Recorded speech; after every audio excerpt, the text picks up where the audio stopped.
দেখেন মাশাআল্লাহ কত সুন্দর লাগতেছে কবুতরগুলো।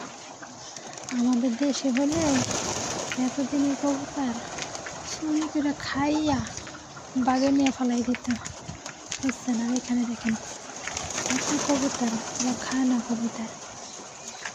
মাশাআল্লাহ কত সুন্দর লাগতেছে, সবাই মাশাআল্লাহ বলবেন কেমন।